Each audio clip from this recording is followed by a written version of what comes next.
But he tore down the office with a hatchet in Gold's Gym because he was so mad about an issue that came up and completely destroyed it and got banned from the gym for like a year. But these things happen, and then we had the missing link. Do you remember the missing link? Sure. David Carter. He's still missing. Yeah, he's missing in action. This guy would come in the gym, no shirt, no shoes, and he'd talk like this, like he was out of breath. And he'd go and he'd put 400 pounds on the bar and squat cold. Right. Yeah. No problem. Unbelievable. No problem. Right. And I went up to his apartment one day. He lived behind the gym, and he's cooking chicken in a pan with a lid. And it's the whole chicken, the bones. It's all white and pasty looking, kind of blue like it was bruised.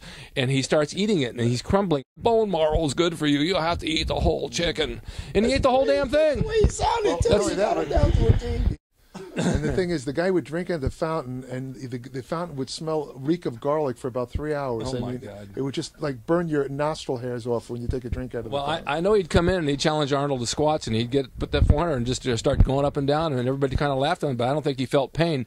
And then I saw him riding his motorcycle on the freeway, the same outfit, just the shorts, no shirt, no shoes, and he was missing a peg on the right-hand side of the motorcycle at 60 miles an hour, and his foot's hitting the pavement and is flying up every once in a while. It's the craziest thing I've ever seen. But I don't know. I think he actually had a girlfriend too. I don't know. God knows where he found her. But I don't think that guy. I don't know if he had any kind of. I saw him in the zoo one day. I don't think he had any kind of a set diet other than eating the chicken and the bones. But those days were fun. They were fantastic, Rick. I mean, if I had a time machine, and I always tell a lot of people, I wish I had a time machine to take you guys back and you'd see really what bodybuilding was all about at the great Gold's Gym in Venice. It was fantastic, man. There's a different camaraderie that we had that you don't see today. No, you don't. You don't see it. You know, there were egos, but they weren't out of hand where people hated each other. We just all got along well, hang out down to the beach and have a good time. I've got a good story for you if you want to hear this. Let's hear this. This is a story. One time, Bill Grant. That's a really good one. Now, no, sorry, go ahead. Me, Bill, and Arnold decided that I think it was in mid 70s, Venice Beach for a while actually became a nude beach. Started with a couple of gay people, and then it spread to so-called straights. Right. And everyone was walking around naked on the beach. So Arnold, we were all training at Gold's one day, and Arnold says to me and Bill Grant, "You want to go? Let's go down to the nude beach." So we go down to the nude beach. You know, Arnold, being of European origin, strips right down naked, you know.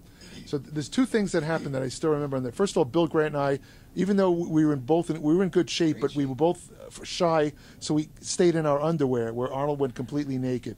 Arnold's lying there, and all of a sudden I see this guy kind of adjusting a camera. Now remember, Arnold was only a bodybuilder. He wasn't the famous movie star. Right. But this was 2 weeks before the Olympia. He was in tremendous shape. And this kind of quirk about nude beaches is that most of the people were really out of shape. Right. So a guy with a physique stood out like he was from Mars. Absolutely stood out. So this guy's adjusting his camera to take a picture of Arnold, and I nudged Arnold. I said, "Hey, Arnold, that guy looks like he's going to take a picture of you." So Arnold was kind of dozing off. He sits up and he says, "Where's this?" I said, "Over there."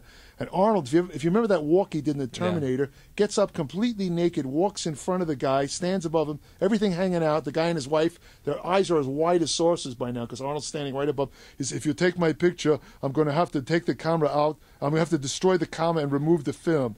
Then he comes back and sits next to me, leans back, and he says, "Jerry, you know, this is a good thing." I said, "What's that, Arnold?" He says, "The fact is that they have these naked girls here." He says, "This is good for a guy who never had sex. He could see what a naked girl looks like."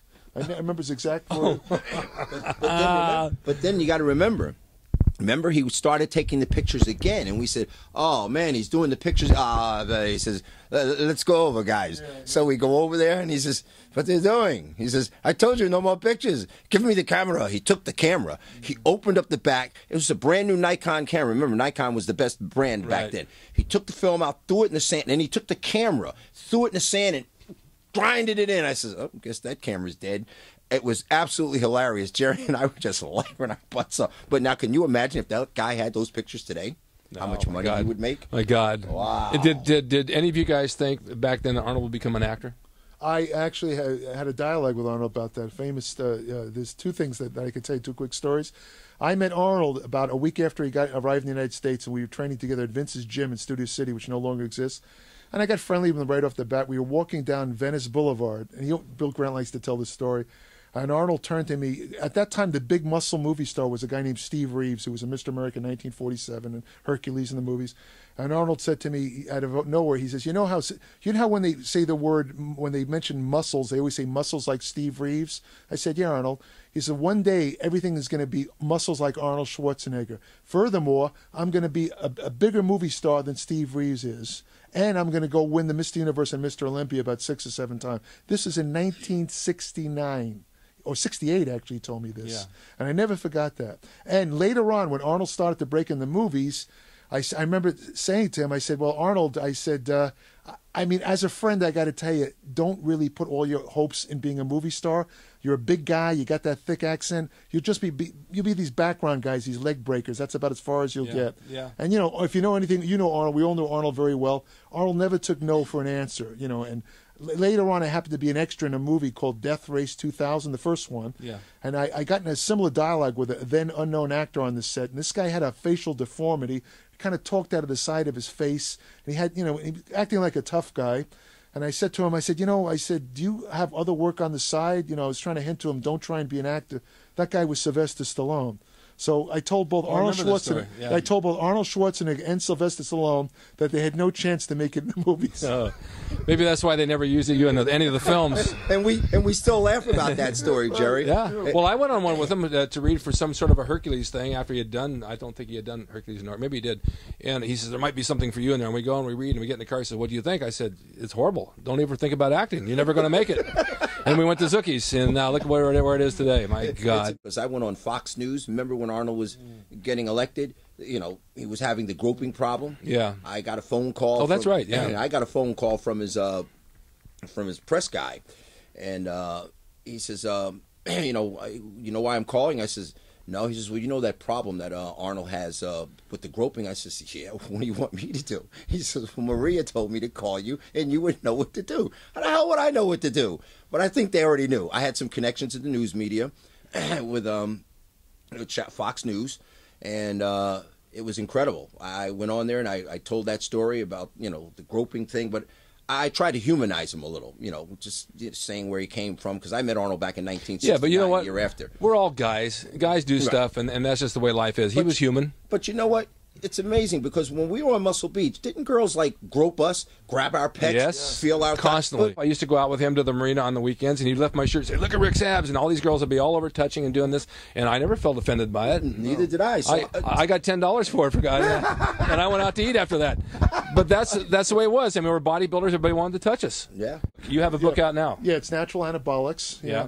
And basically, it's a compilation of the research on all the popular bodybuilding supplements, which ones work, which ones don't, you know, and have a couple of unique things in there. Have a diet schedule and stuff. Kind of tells the truth. There's no commercial. And where can you get the book? You can get the book at my website. My book. It's called JerryBrainum.com. JerryBrainum.com. BRAINUM.com. Right. Yeah. And they can order direct. They could order direct right there. Yeah. Wow, this is good. This is good info. This guy knows. I mean, he knows diet. He knows exercise. He knows what all the combinations that work to make you a champion, and it's worth a read. I listen to everything he tells me. I try to memorize it all, but I can only get about 3 of those big words down. and so you have nutrition as well. It's called Bill Grant Nutrition, the creatine cocktail, and thanks to Jerry, who formulated it. I told Jerry, I said, you know, there's a lot of supplements out there in the market, and I think Jerry can concur on this too.